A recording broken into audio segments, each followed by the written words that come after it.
Have you ever encountered a hurdle with launching or growing your business? Listen, there are two things that run a business: the back end and your soft skills. Telling you right now, if these aren't in place, you'll lose clients and you'll lose money. You don't want that? Well, you're in the right place. Hey, I'm Dana.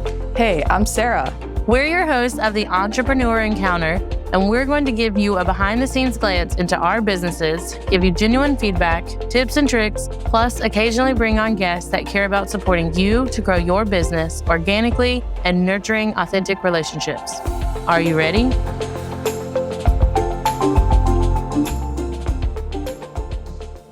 Welcome back to Entrepreneur Encounter, where we explore the intersection of mindset and success in business. Today, we're going to dive into the world of neuro coaching, which is honestly a new topic for myself, and how it can transform your professional and personal life. Joining us today is Nicole, one of the few fully qualified master neuro coaches in the UK. Welcome, Nicole. Hello. Can you tell us a little bit more about yourself and your journey to becoming a master neuro coach? I can indeed. So I'm Nicole Greenfield-Smith, and I head up the Confidence Craft. And most people will be thinking, well, what on earth is a master neuro coach, right?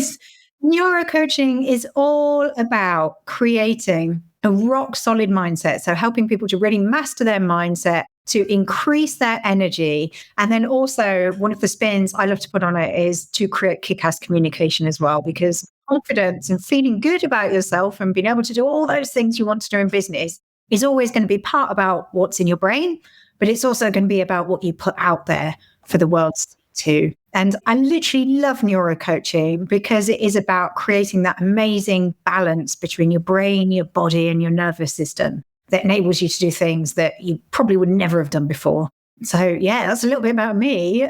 Oddly, I qualified as a coach many moons ago, but I spent a long time working in advertising all around human behavior and why people do what they do and their thought processes and their feelings and how they manage those things. And that kind of led me down this whole route of really understanding how brains work, because most of us actually don't really know that, right? We're not taught this stuff at school. And it just unlocks a myriad of possibilities.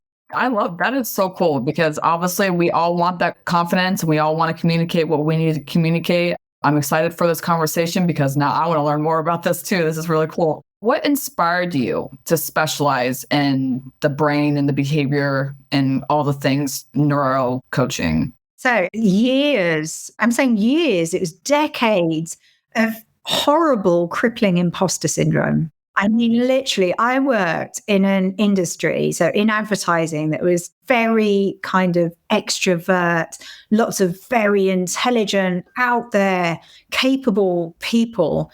And I never felt like I truly fitted in. I had so much training. Like I'd have to go out there and I'd go all around the world, standing on stages, speaking about the work I was doing. And on the face of it, literally anyone who looked at me would said, yeah, she's really confident. She knows her stuff. She knows what she's doing. But that couldn't have been further from how I felt in the inside. And I realized I had a bit of a problem, actually quite a lot of a problem, because that anxiety was just increasing over time. And no matter how much training I had, so I had loads of presentations training and things like that. And everyone would just say, you're fine. And I was like, I'm not fine. I'm not fine. Inside things are not fine. They're not as how they should be. And that kind of led me on the path to really exploring how to use the work that I was doing, but applying it to myself. Because I knew lots of people, actually, particularly women, felt like I did. Like they would be able to put themselves out there and look confident, but actually they were feeling something totally different inside. And conversely, I also work with people who are on the other side of the scale, who are incredibly good at what they did, knowledgeable, but actually just couldn't quite get that out there and communicate it. So they were always the workhorses instead of the show ponies, for example. And I thought, well, this is fascinating. And actually, I'm really passionate about helping women really kind of unlock their confidence, because you can only ever go as far as your confidence lets you, right? So that's kind of what led me on this road. The first bit was healing myself. And then the second bit was really starting to apply that and use it for other people too. That's really cool. I know I keep saying that, but no, it's really fascinating because I think we've all been there, like the imposter syndrome, because we always like, are we really that good enough from personal experience, I can say, I know I'm really good at this, but is it really that great? I'm really passionate about what I talk about, but do people really get what I'm saying? So I think a lot of entrepreneurs and anybody has that same feeling, but I'm really glad that we're having this conversation because we are able to educate people on that. I tell people you're doing great. Like I even try to give people that boost of confidence because a lot of people don't feel that they are doing that. Yeah. And you know what? You've just highlighted something there because often it doesn't matter what people say to you. It really doesn't matter what people say to you because it's how you perceive yourself. And the interesting thing about the brain is it's constantly looking for confirmation to back up your way of thinking. It's almost like the Google algorithm or Facebook, where you're constantly just served things around your own interests. So you'll be constantly having your own opinion of yourself reinforced because you'll be looking for that evidence all the time. And actually, other people can prevent you with alternative evidence, but unless you kind of wake up your brain to opening itself up to these new possibilities and seeing yourself in a different light, you're always going to be stuck by that. It's always going to be this invisible glass ceiling that it feels impossible to break through. And it's the most frustrating place to be, particularly if other people are saying to you, hey, you've got this, you're good. And yet you just don't feel that way inside. So the first part resonated, I guess, with me. And this is not me tooting my own horn, but a lot of people tell me, they're like, oh my gosh, you manage everything so well. I'm like, yo, on the inside, I'm usually like having a mental breakdown about every 5 minutes. And by the end of the day, I'm so exhausted. I'm just like, I don't want to do anything. I don't want to talk to people. I don't want to look at my phone, like nothing. So for our listeners that are essentially like Sarah's side and my side, are there techniques that you recommend to not necessarily improve flow, but maybe improve that view of ourselves to attract that more positive or to see ourselves through someone else's eyes? Yeah, I mean, interesting what you've picked up on there. It does make sense. It's completely exhausting, isn't it? If you're fighting against yourself day in, day out, and let's face it, a lot of us women in business, we're fighting against ourselves because you want to be your very best self in business. You want to work like you don't have kids, but you want to parent your kids like you don't have a job. And, everyone's relying on you and you've got all these things in your brain. And let's face it, right? We organize the vast majority of our household life, all the invisible stuff that no one else can see. So things like birthdays and paying bills and remembering to put the washing out on the washing line, rinse the drying, all of those things, they take up space in your head. And this is really important. And I'm so glad you mentioned that, Dana, because actually this is kind of the emotional toll that a lot of women carry. Now, what I find fascinating is that within our brains, we only have a really limited capacity to hold things in our working memory. So you've kind of got different parts of your memory, but your long-term memory is the stuff where everything's kind of filed away. It can be there forever. But your working memory is the stuff that enables you to do things in the moment and problem solve and come up with solutions to stuff and find ideas. And actually, for the vast majority of us women, in spite of the fact our brain can only hold between about 5 and 7 things, 5 and 9 things, actually, 7 on average at any one time, our head's just full of stuff, right? Yeah. Which means that in order for you to function properly, things have to drop out, right? And this is just pure biology and psychology. When you are holding so much stuff in your head at any one time, firstly, it takes a lot of emotional effort and it's mentally exhausting. So you're tired by the end of the day. But secondly, unless you can free your brain of those things, it's very hard for you to actually perform at your peak. So one of the most impactful techniques that I encourage all women to do who run a business is to just mentally dump stuff, write it down, get it all out on a piece of paper, put it away in a drawer somewhere so you can't even see it, and literally just allow your brain to focus on the things that you need to focus on in the here and now. And a lot of what I will do will be helping people to be in the present, because a lot of us spend too much time in our heads thinking about the past or the future, rather than dealing with what we need to deal with in the here and now. And honestly, one of the things I love is helping women to do more in less time, because so much time is wasted. And actually, you can kind of bend time if you've got the capacity to be here in the present and to be able to really focus. But it is one of the hardest things to do. Like when you have your family and lots of responsibilities. For sure. It's so funny because yesterday I told my husband, I was like, I'm tired. My brain is tired.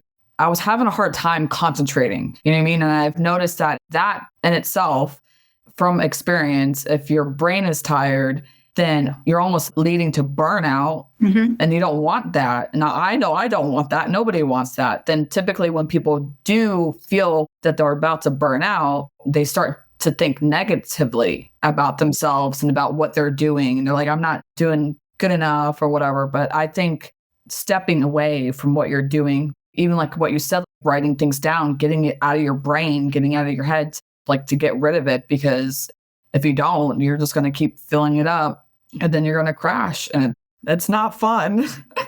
No, it's not fun. And, you have to kind of think of your brains like the garbage can. I say garbage can because I'm English, we call it the bin. But, whatever size can you have, you will always fill it up, right? It's going away on holiday, isn't it? Whatever size suitcase, you can always find something else to cram in there, even if you're never actually going to use it. And you have to really start to learn to streamline and really appreciate that your brain and your energy and your attention are the most important resource that you have as a business owner. They really are, because you can't get more of it. So on a day-to-day basis, again, one of the things that I encourage every single person I work with to do is to really start to zone into and protect their energy, and to do that from the minute they wake up. Because actually, a great example I like to use is spoons. So you may have heard this used in other contexts, but for example, you get up in the morning and you've got 10 spoons worth of energy, and that's the absolute maximum you are going to get, because actually your brain takes up around 2% of your body weight and around 20% of your energy, right? It is really energy hungry. And so thinking and using the conscious part of your brain takes up a lot of those spoons. But also your spoons will get taken up by having a bad day, or the kids playing up on the way to school, or that tons of laundry you've got to do and deal with, or the dinner you've got to cook. So you've got to make sure that you really protect your spoons and you've got enough to get you throughout the course of the day. So for example, things like if you've got a really heavy day at work, you've got to come up with something, you've got to create something new. What can you do to really protect the rest of your spoons so you're not giving them away unnecessarily to other things? And honestly, it's like the most wonderful thing. I'll ask my clients periodically, like, how many spoons are you on right now? What do you need? Do you need a takeaway tonight? Do you need to have a freezer stocked full of dinner so you don't even have to think about it? What is it you need? And even just being conscious on that level can actually stop you on that road to burnout, because burnout is usually ignoring signals repeatedly. Your brain and body will be crying out to you, telling you what it needs, but we're so conditioned to push all of the time that we don't even face it until we have to face it, until literally your body forces you to stop and says, hey, too much is happening here. I want you to stop now. How much better would it be to be able to just read the signals and not even get to that point in the first place? I love that. So I have used a spoon analogy before when I had to give a presentation on the importance of networking. So bear with me, but I did a big spoon and a small spoon. And the small spoon, I was like, what do we normally do with this spoon? It's for eating, like we nurture ourselves, I guess. And then the big spoon is for serving other people. And so it was more of a, which spoon are you consistently using? Are you continuously serving other people and not using the small spoon to fill your own bucket back up? Or is it the other way around and you're here to network and only take and not serve other people? That balance is important. We have to serve and take somewhat harmoniously so that we're getting nurtured in the things that we need to grow ourselves and our business, but also so that we can serve someone else in that room to grow their business, help them meet their goals. And then we kind of go up together. It's an interesting, I can't believe you mentioned spoons. Actually, as a neuro coach, I would encourage people to swap the spoons around. That bigger spoon, the big serving spoon, needs to be the one that you keep for yourself. And that's not selfish at all. But basically, you can't give to others unless you're fully equipped yourself. No, you can't keep giving until there's nothing left to serve anyone. And people will get the very best of you if you've nourished yourself first. And it's almost like the plane analogy. You get on the plane and actually the masks drop down for oxygen. What do? You put on your own mask before you help someone else. And the problem is, as women, we are so conditioned to be selfless all the time, to give, give, give, give, give. Give in your relationships, give to your kids, give in your business. Now, oftentimes, there's not really much left over for us at the end of it. Yeah. My question is, if that's going to be the way it is, then what's the point? I think that's a good, healthy habit is swapping the spoons. Hey there, listeners. Ever feel like you're struggling to connect with customers or lead your team effectively? That's where soft skills come in. Entrepreneur Encounter isn't just another podcast. We're a community dedicated to helping early stage entrepreneurs like you master the soft skills that make or break a business. Technical skills are important, but without communication, collaboration, and confidence, your business might never get off the ground to the next level. In our membership, Dana and I share actionable insights and tips to help you nurture the soft skills you need to thrive. Give you access to bonus content, workshops, and a network of like-minded entrepreneurs who are all on the same journey. We'll teach you how to boost your confidence, become a leader who inspires and motivates your team, navigate conflict like a pro, to resolve disagreements without drama and build stronger relationships, communicate clearly and concisely, get your message across, build trust, and close the deal. If you're ready to take your business to the next level, join the circle by clicking the link in the show notes. Do you have any other habits that you recommend or encourage to contribute to long-term success for both professional and personal lives? Yeah, there are many. I could talk about that all day, actually. But there are a few little tweaks that people can make that make a massive difference. And one of the most important ones that's overlooked an awful lot of the time is the benefit of sunlight. I know you're probably going to think, what? But actually, this all connects to focus and circadian rhythms and your brain. And what you want to be able to do is to make sure that you've got energy during the times that you need to have energy. Okay, so if you're working, for example, you need to be able to make sure that when it comes to bedtime, you can go to sleep and you can switch off. And you can wake up again the next day and you're refreshed and good to go. So you replenish those 10 spoons. So actually what your brain needs to do that is it needs the neurotransmitters, which are like the little signals to say, hey, it's time to start your day to be switched on from the minute you get up. And the best way of doing that is to literally get sunlight on your face as soon as you possibly can when you wake up. And certainly within like the first hour or two of waking, because that will set your rhythm for the rest of the day. And that will dictate when your brain feels sleepy at night. Yeah. So many women will be out of whack. And particularly if you've got kids, you've been up all night. You're like, oh my God, I've been up all night with the kids. And now I've got to, wow, I can't do it. I can't even think straight. Like, what am I going to do? Even in those circumstances, one of the best and most powerful things you can do is get outside, get that sunlight on your face, even if it's just sitting, having a coffee outside your front door. Just do it. And actually, I'm saying coffee, but avoid drinking coffee as soon as you get up because that inhibits those neurotransmitters. You want to wait anything up to probably an hour before you have your first coffee. So daylight, ignore the urge to have that caffeine straight away. Have a hot drink, but if it's caffeinated, wait a little bit just to let those neuroinhibitors to do their thing and suppress the sleep and allow you to wake up naturally. And that will have a significant impact on your ability to focus and to concentrate throughout the day and your ability to sleep that night as well. And it's such a little thing, but it is so powerful. Literally, the first thing I do every morning is go around my house and open all the curtains so the sunlight comes in. I just need it. Yeah, you do. I mean, when someone switches the light on or when your curtains are open in the morning, if you want to go back to sleep, often you can't at that point. It's annoying if your kids come in and do that on a day you're trying to have a lie. Actually, being outside as well, and you can get a bit of movement into that as well. All of it is signaling to your nervous system that it is time to go. And that is a powerful thing. It really is. Yeah, I got to get outside. Like working from home and being inside all the time. Obviously, yes, I take the kids to school and then come home and work. But after lunch, I'll go sit outside for 20, 30 minutes just to kind of, okay, my brain needs to chill out for a little bit and then I feel better. But if I don't go outside, things don't go too well. Yeah, I feel exactly the same, oddly. I don't know if you had this in lockdown, but I felt like almost like a caged animal. Where I was kind of like, oh, got to get outside, I've got to move. And actually, again, that's another thing that your brain and your body and your nervous system needs, because as soon as you get outside, what happens is you start getting increased oxygen to your brain, which helps the neurons in your fire together better. So it actually has benefits on every level, and you will perform better as a result. It's one of those things where you slow down a bit to speed up. That's awesome.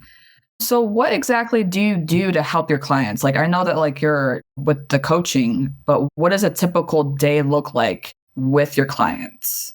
Oh, I have lots of different clients in lots of different areas. Okay, well, that's cool. So at the moment, I'm running a CPD certified mindset confidence mentor course to help other people, regardless of what they do in their business. If anyone supports other people, the vast majority of challenges are going to be mindset based, because mindset challenges will often present as other things.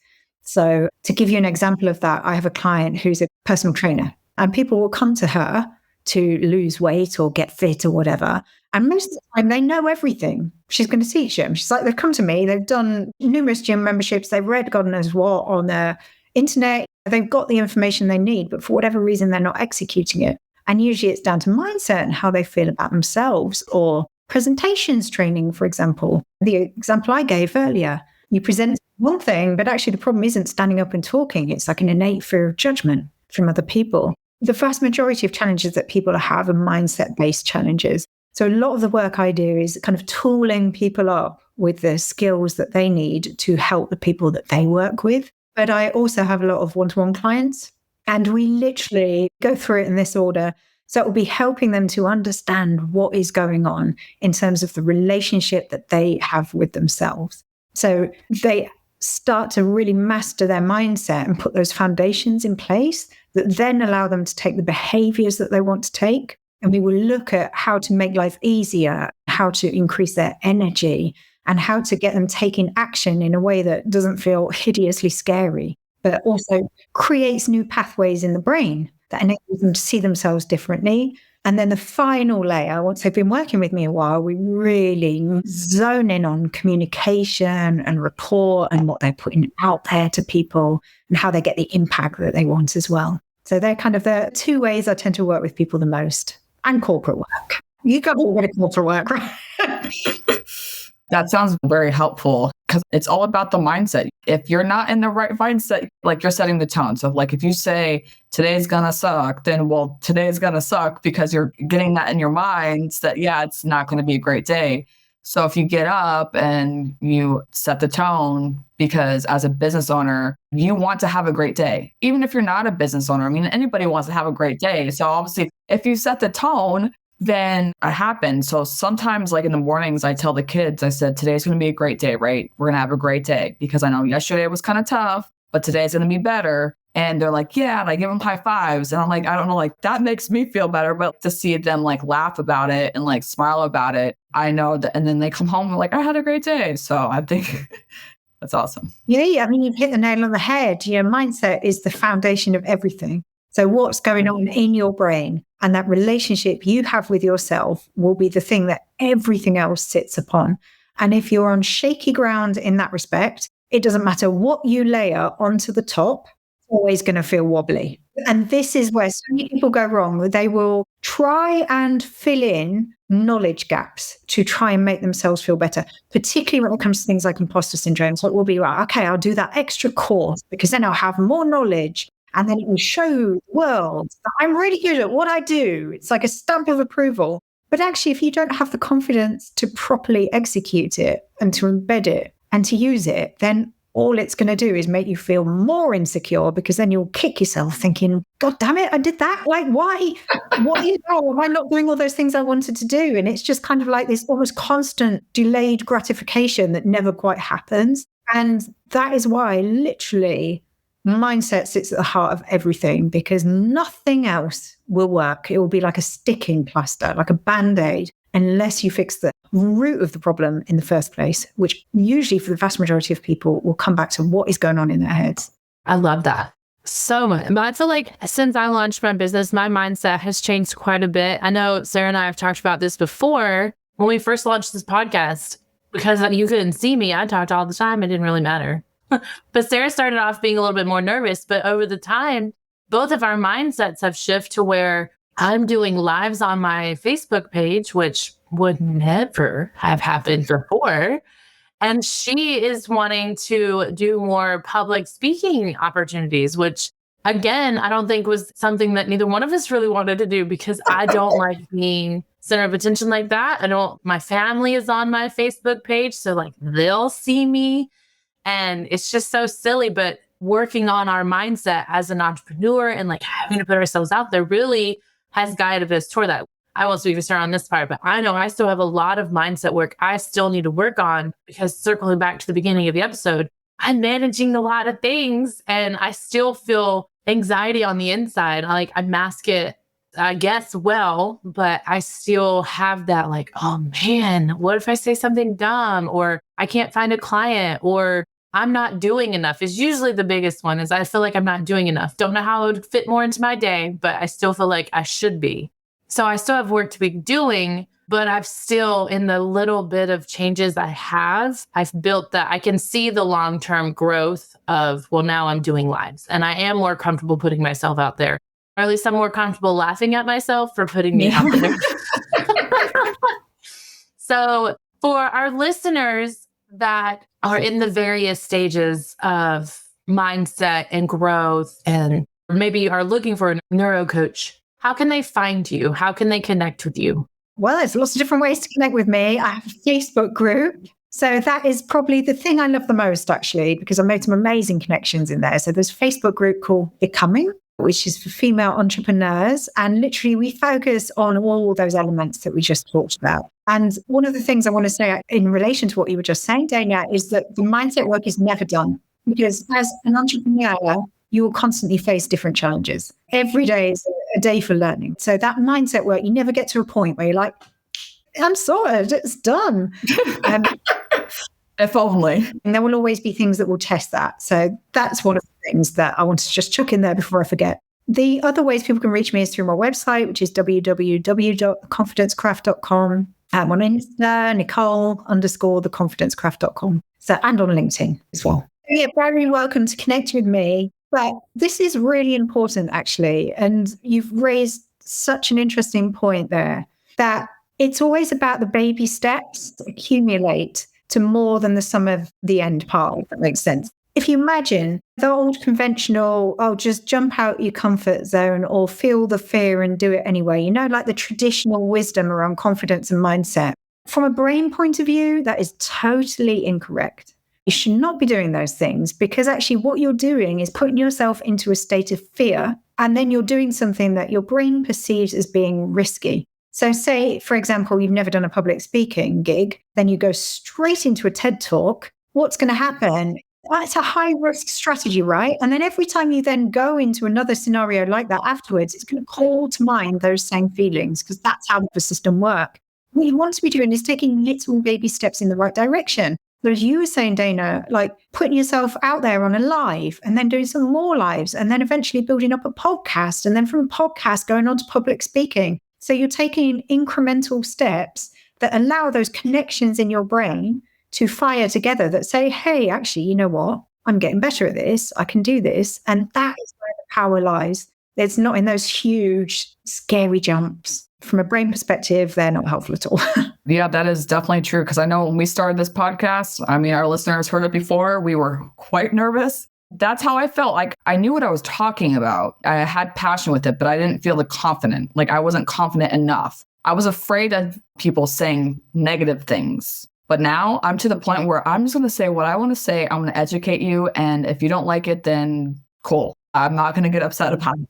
That's how I feel. So I think that with anything that you do, you build your confidence over time. Because I'm telling you right now, before this podcast, I would have never thought about wanting to be a speaker. And now I'm just like, where can I apply?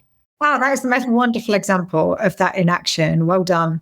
Because those things are not easy to do, but you have actually rewired your brain to believe in a different possibility. And now you're taking the action. that's the thing that's worth noting about confidence as well, is you can't think yourself confident.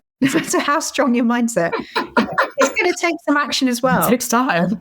I love that. This mindset, this is what people will try and do. They'll try and think themselves confident. It's never going to happen. You've got to take little bits of action as well in order to get you there.